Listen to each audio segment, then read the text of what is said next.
So the question is how to optimize the induction chemotherapy. I think I already covered the low-intensity therapies, so we're trying to improve it by basically adding the targeted agents to that.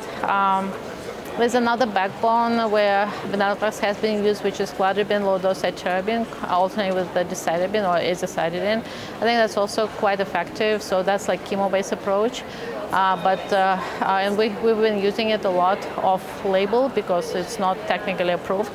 I think the best way would be to add the targeted agents if we have enough of those, or immune therapies if we have good immune therapies to increase the rate of response. So another example is adding anti-CD123 targeting agents to the AZA+VEN.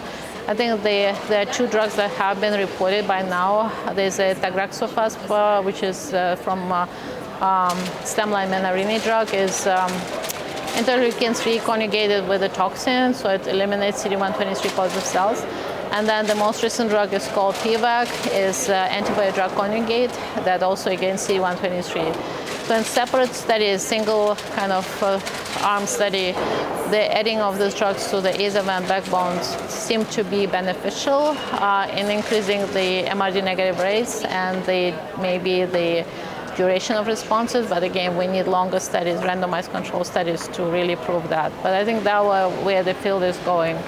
So as far as intensive chemotherapy, again, 7+3 has been a backbone for many, many years.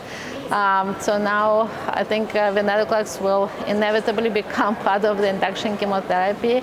Technically, it's not yet FDA approved in that indication, but there are randomized studies ongoing both in US and in Europe where Venetoclax is added to 7+3 compared to 7+3 backbone. And we know from the previously reported study that increases the depth of response and the durability of response and the fraction of patients who can proceed to the transplant. So I think that one will be kind of hopefully becoming standard of care. But from the novel agents, I think the kind of most interesting is again the Menin inhibitors that are only now being exploited in that setting. So I think there are a lot of studies are planned with different companies that have different Menin inhibitors adding it to 7+3 chemo.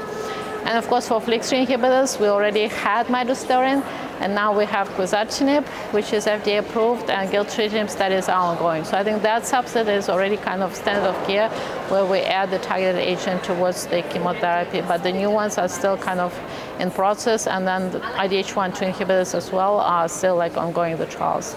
So I think in the future, again, we're going to have a backbone where we can add Venetoclax for everybody maybe, or for untargeted populations. And then for people where we have the targetable mutations, we'll add the specific inhibitors. And this way, hopefully, we'll move the needle in AML treatment.